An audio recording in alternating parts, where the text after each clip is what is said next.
జనం నాతోనే పులివెందుల్లో జగన్ భక్తి కార్యక్రమాలు రాజకీయ వ్యూహాలు. ఆయన ఈరోజు కడప జిల్లా నందిపల్లిలో నందేశ్వర ఆలయం విగ్రహ ప్రతిష్టకు హాజరయ్యారు. అంటే ఈ లడ్డు అంశం చర్చ జరుగుతున్న నేపథ్యంలో మతాల ప్రస్తావన కూడా చట్టసభలో వస్తున్నటువంటి ఈ తరుణంలో జగన్మోహన్ రెడ్డి గారు ఆయన నందేశ్వర ఆలయ విగ్రహ ప్రతిష్టకు హాజరయ్యి ఆయన హోమంలో పార్టిసిపేట్ చేయడం ఏదైతే ఇది కాస్త ఆసక్తికరమైనది. అంతే కదా, ఆసక్తి రాజకీయాలు ఉన్నాయి. రెండోది వీళ్ళందరూ భక్తి అనే అంటుంటారు కదా, భక్తి లేదని ఇప్పుడు ఎవరు చెప్పారు వీళ్ళు. ఇంకొకటేమో నాకు బాగా గుర్తుంది, టీటీడీ చైర్మన్ గా సుధాకర్ యాదవ్ నియమించినప్పుడు ఆయన క్రిస్టియన్ అని చాలా మంది గొడవ చేశారు కానీ చంద్రబాబే నియమించారు. ఆయన సువార్త కూటమికి వెళ్ళారని. ఆ రోజు నేను ఐవైఆర్ కృష్ణారావుతో ఇలాగే ఒక హోరాహోరీగా అంటే సువార్త కూటమికి వెళ్ళనే కూడదని ఎక్కడైనా రాసుందా? ఈ సమస్య అప్పుడు కూడా ఉంది. అప్పుడు అనితను నియమించినప్పుడు ఆమె చేరడాన్ని నిరాకరించారు. భారతదేశంలో భిన్న మతాలు ఉన్నాయి, విశ్వాసాలు. అలా అనుకుంటే పొలిటీషియన్స్ అందరూ ఎన్నికల వచ్చినప్పుడు టోపీ పెట్టుకుని ఖచ్చితంగా ఒక్క మోదీ మటుకు ఒకసారి నిరాకరించారు కానీ తర్వాత ఆయన కూడా ఏదో రూపంలో దర్గాకు అట్లా వెళ్ళటం అది జరుగుతూనే ఉంది. కాబట్టి ఇప్పుడు జగన్మోహన్ రెడ్డి లేదా వైఎస్ కుటుంబము వాళ్ళు క్రైస్తవులు అదే కదా ఈ మొత్తం వాదనకు అదే కదా మూలం.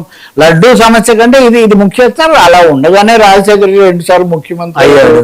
అలా ఉండగానే జగన్మోహన్ రెడ్డి ప్రతిపక్ష నాయకుడు అయ్యాడు, ముఖ్యమంత్రి కూడా అయ్యాడు. ఇప్పుడు సీట్లు తక్కువగా వచ్చి ఆయన మళ్ళీ ఆయన పోరాటం ఏదో చేస్తూ ఉన్నాడు ఆయన పద్ధతిలో.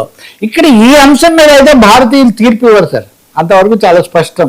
ఎందుకంటే భారతదేశానికి ఫక్రుద్దీన్ అలీ అహ్మద్ దగ్గర నుంచి అబ్దుల్ కలాం దగ్గర నుంచి అందరూ జైల్ సింగ్ దగ్గర నుంచి అందరూ రాష్ట్రపతులు ప్రధానమంత్రులు అన్ని రకాల. మన్మోహన్ సింగ్ అవ్వలేదు ఈ దేశానికి. ఇది హిందూ దేశం అంటే ఒకటి అంటారులే, సిక్కు బౌద్ధ అన్ని కూడా హిందూ స్రవంతి అని. మీరు ఏదైనా అనొచ్చు కానీ అయ్యారు కదా, 10 ఏళ్ళు ఉన్నారు.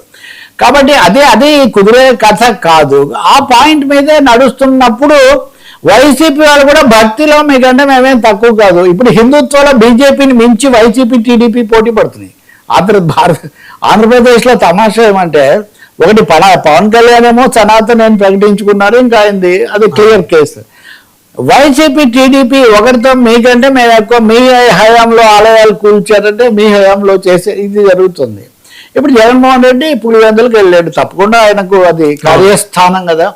వెళ్ళిన రోజే ఆయన మొదటి రోజే చెప్పారు, జనం నాతోనే ఉన్నారు, నన్ను బ్రహ్మాండంగా అభిమానిస్తున్నారు, నేను మళ్ళీ అధికారంలోకి వస్తాను, మీరు కొద్ది రోజులు ఓపిక పట్టండి, వీటన్నిటిని కూడా నేను చక్కదిద్దుతానని 1-2 సార్లు వైసీపీ కొంచెం అప్బీట్ మూడ్ లో ఉంది ఇటీవల కాలంలో. వరుసగా ఈ పరిణామాల వల్ల ఇదిగో ఇలాంటి ఎరకాటాల వల్ల అంటే చాలా బ్రహ్మాస్త్రాలు అన్నవి కూడా మేము ఏదో వాటిని అధిగమించి వెళ్తున్నాము, మా వాళ్ళకి బయలు వస్తున్నాయి చాలా మందికి, ఇట్లాంటి వాటిలో వాళ్ళు ఉన్నారు.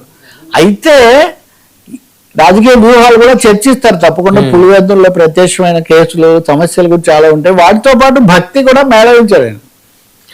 ఆ నందిపల్లి అనే దగ్గర ఆయన ఎవరు క్రిస్టియన్ అంటాను లేదా సార్, ఇంకా ఇంతకుముందు కూడా చేస్తున్నారు కదా, ఇంతకుముందు కూడా కొండ మీదకి వెళ్ళారు కదా. ఇప్పుడు ఆయన ఏమంటాడు, నేను అన్ని మతాలు ఆచరిస్తాను. ఆయన అడిగారు, వాళ్ళు ఆ మతం మానవత్వం అని జగన్ చాలాసార్లు చెప్పారు అని వాళ్ళు అంటుంటారు. సరే అందరికీ మానవత్వమే సార్, మతం ఎవరి విశ్వాసాలు వాళ్ళకుంటే అదనంగా 1-2 ఉండొచ్చు, తక్కువ ఉండొచ్చు, ఎక్కువ ఉండొచ్చు. ఇంకో మాట కూడా ఉంది, ఇప్పుడు ఫలానా ఆయన కూతురు ఏంటి ఫలానా, ఇప్పుడు ఉదాహరణకు వైవి సుబ్బారెడ్డి గారి భార్య బైబిల్ పట్టుకున్నారు అనుకుందాము, పట్టుకుంటే ఏమైంది, పట్టుకోరా. ఇప్పుడు మన భారతదేశంలోనే చరిత్రలో రాజు వైదిక మతస్థుడు అయితే, హిందూ అయితే, రాణి గారు బౌద్ధ మతాన్ని జైన మతాన్ని ఆచరించిన సందర్భాలు చాలా ఉన్నాయి.